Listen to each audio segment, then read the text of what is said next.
Hey, how's it going, guys? Today we're going to be looking at Kindred Fates once again and discussing the Kickstarter progress as well as some of its stretch goals. If you haven't seen the Kindred Fates trailer, I highly recommend you do. I'll leave a link to that in the description. In short, Kindred Fates is a monster collection ARPG style game that seems to get some inspiration from the Dark Souls franchise. From what we've seen, it's going to feature an open world with real-time combat. The game's being developed by Skymill Studio and was uploaded to Kickstarters about 10 or 11 days ago as of the release of this video. The project will end on February 27th, at which point donations will no longer be accepted. What I wanted to do today was look at some of the different stretch goals Skymill has posted on their Kickstarter page and sort of speculate on them. Some of the stretch goals are extremely interesting, so I figured they warranted a video. As I'm recording this, Kindred Fates has raised around $65,000 despite their goal only being to raise $50,000. With about 20 more days to go, I'm very hopeful that Kindred Fates will reach most, if not all, of its stretch goals by the end of its campaign. The first stretch goal is currently the only one that's been reached and includes breeding mechanics for the game. I'm curious to see as how they'll handle it, whether it'll be something similar to Monster Crown where there will be crossbreeds, or perhaps more like Pokemon or Temtem where monsters will simply pass down the same species from the mother. I'm also curious as to how breeding will work because it seems that these monsters are some sort of spirit. The next goal is at $75,000 where it allows you to build a guild. I'm not too sure how this will work, but I'm sure they could come up with some cool PvP mechanics based off of these guilds, sort of like Covenants in Dark Souls. We definitely need more information on this, however. From what we do know about guilds, they act similarly to Pokemon gyms, so perhaps this will be more like a build your own gym / secret base type thing. Next up is more bond activities.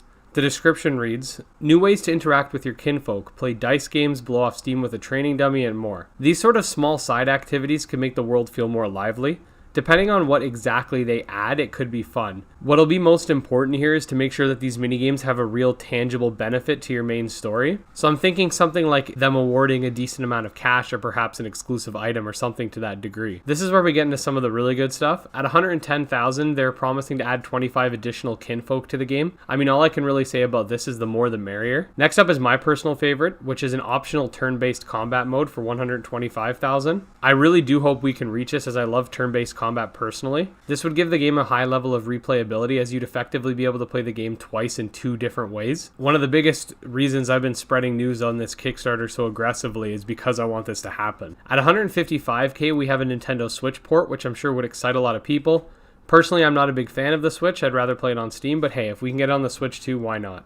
At $200K, they're going to add 50 more kinfolk. I'm not sure if that means 50 on top of the 25 or just 50 as in 25 more and then 25 of the previous stretch goal. But once again, the more the merrier. 250K has something else that's pretty cool, which is advanced environment interactions, which include toppling trees, lifting boulders, setting fires, different seasons, and more. These type of features would be great to see and would allow for a greater interaction with the world itself. I'm honestly surprised that this isn't in the base game already. At $350K, we have another cool feature, which is co-op mode. Being able to play alongside your friends will make the game more enjoyable should you choose to use it. And as usual, more options are always better.